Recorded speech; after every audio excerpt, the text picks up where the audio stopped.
Good day, everyone. Let me introduce myself. Ailia Luadgan, fourth year college student, course of Business Administration, major of Marketing Management. Today, I report the chapter 10 of Direct Marketing. My topic today is all about the testing and evaluation. So, the first is learning objectives, then to understand the importance of testing in direct marketing and how it can help you learn and improve your campaigns. Then, to identify which version leads to better results, example, higher conversation rates and more engagement. Then, to understand the benefits and limitation of split runs, insert a testing methods, print advertising.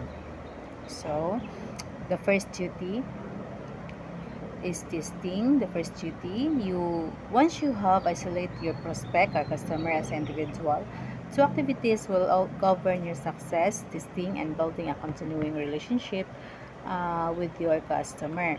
So testing is your first duty as a direct marketer. Apart from anything else, it will ensure you don't lose money, and that's what you have concerned yourself about. So kung unsa ang imuhang gusto nimo paabot sa imuhang customer is um, one of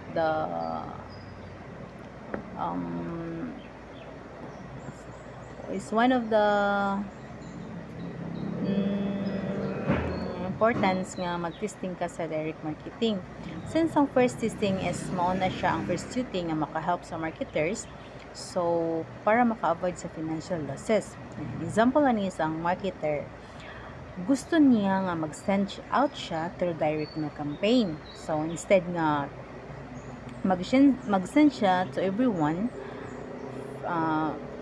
face-to-face. So, mo siya ang first test, different version sa milk teas, especially sa small group lang kay makahelp na siya para ma-identify kung asa na version ka nga mag-send sa imuhang mga customer.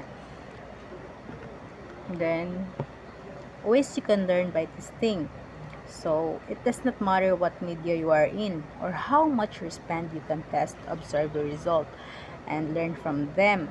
Some methods are far more statistically reliable than others, but all are better than just using your own judgment.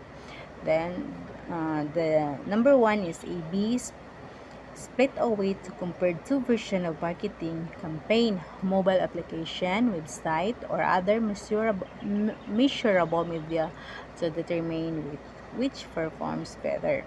So, ang A/B ko no is, ang A/B split nag-refers na siya for testing methods sa duha ka version sa marketing campaign like sa website app or other media nga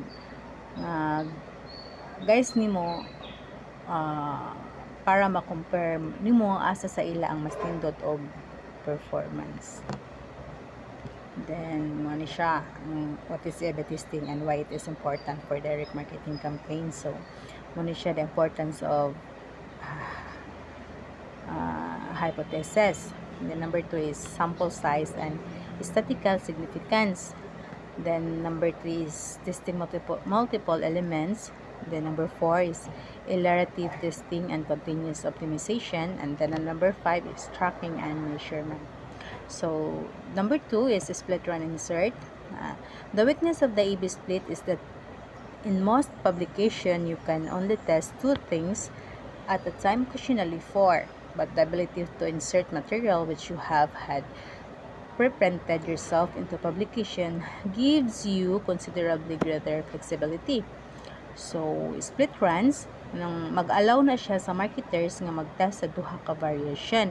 Example ani isang company, gusto nila i-test ang different headlines para sa ads nila. So, number 3 is split runs mailings is a marketing technique that compares two or more versions of a mailing to determine which performs best.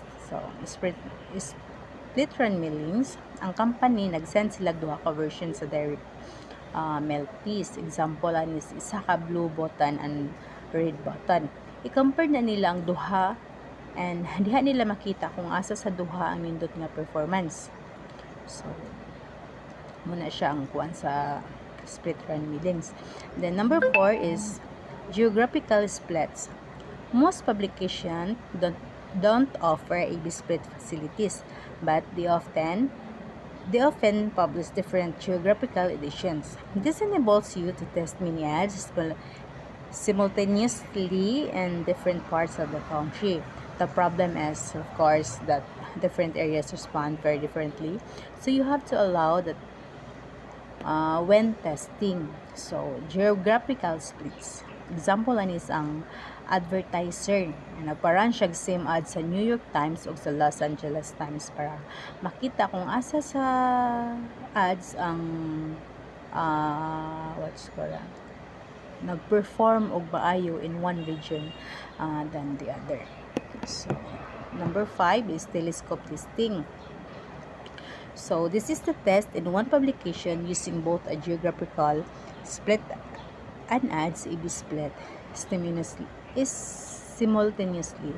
For example, if you test ads X and Y on an A/B basis in the southern editions, whilst splitting X and 2 in the north, so you should have a good indication as to which of the 3 ads is best. To be sure, you repeat the process, rotating the test so as to eliminate any possible geographical bias. So, telescope testing.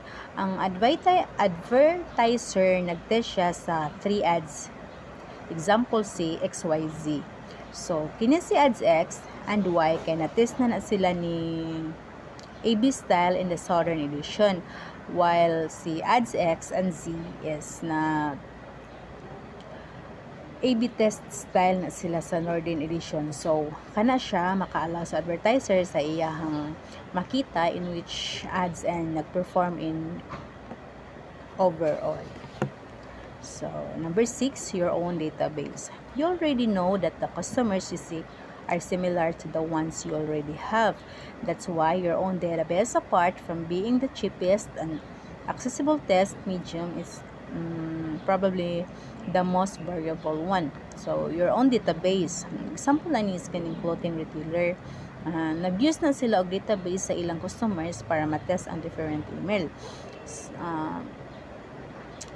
Para makita on which ones ang naghatag og highest open rates. So, number 7, an ad catalog.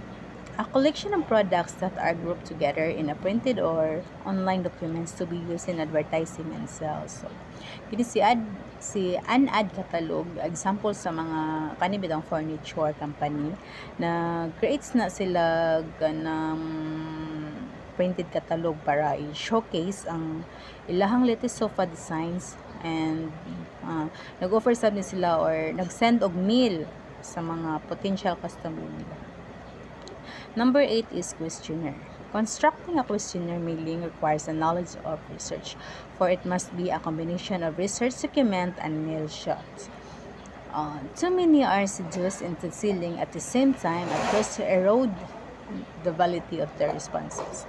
So, si questionnaire, ang usa ka restaurant nag-send sila survey sa ilahang customer by asking about sa ilahang dining experiences.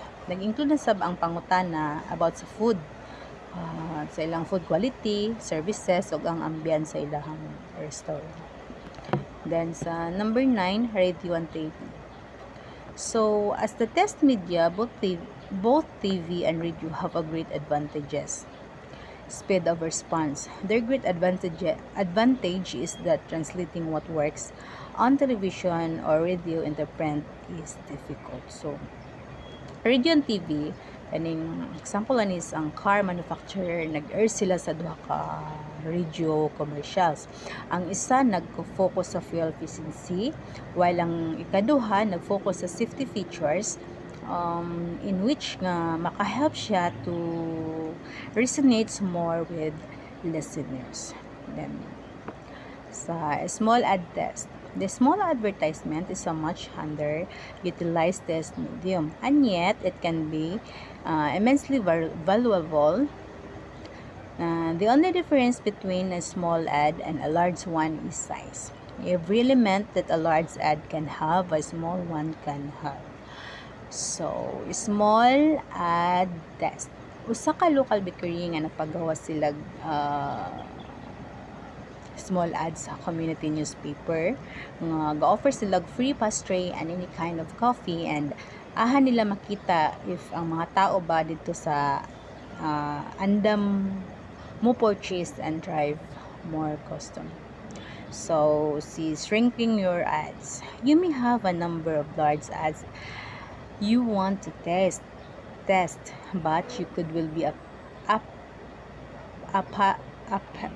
upheld at the cost of full-scale test. Once again, think about small ads. So, kini si shrinking your odds, ang example ani is ang company nga gusto mag-test og 2 different headlines para sa full page magazine ad.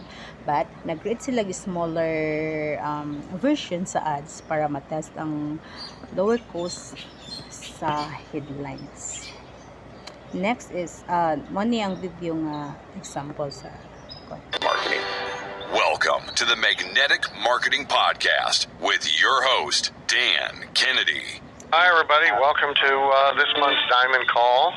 So I'm going to talk with you a little bit about a couple of direct marketing lessons and strategies, both new and old. I want to talk first of all about testing. And so in the world of direct mail, since the beginning of direct mail, people have figured out that it was a good idea and it was possible to try and test variables in relatively small quantities, that various things mattered, the size of an envelope, the color of an envelope, what was in the return address corner, teaser copy, the first thing people saw when they opened up the envelope, headlines, photo, not photo, this photo versus that photo, celebrity, no celebrity, et cetera, et cetera. And for the most part, you can only do an A/B test. If you test more than one variable at a time, you very quickly get yourself in a position where you don't know anything. So direct mail test matrices are fairly complicated and can be expensive and can take some time to wring it out over a period of weeks or months. What I want to tell you today and point you to a very current reference has to do with the role of online testing in improving offline results. And so some of you, make sure you're sitting down because you are about to hear me heartily endorse the use of websites, SEO, paid traffic, all of that online. So, mo ni no, mo to siya ang video nga akong gi-share. Then, dayon ta sa ako ang conclusion. In my conclusion, testing is the first duty of a direct marketer. This is because testing ensures that you don't lose money and allows you to learn from your results. So my conclusion is ang first duty sa direct marketing is ang pag-testing, because ang pag-testing is maka-ensure nga dili ka mag-waste og money kay ginatest man nimo kung asa ang mas ni perform og maayo, moto ang piliun na campaign and maka-learn sab ka sa results. Then mo ni ang references and og mao ra to ang report. Thank you.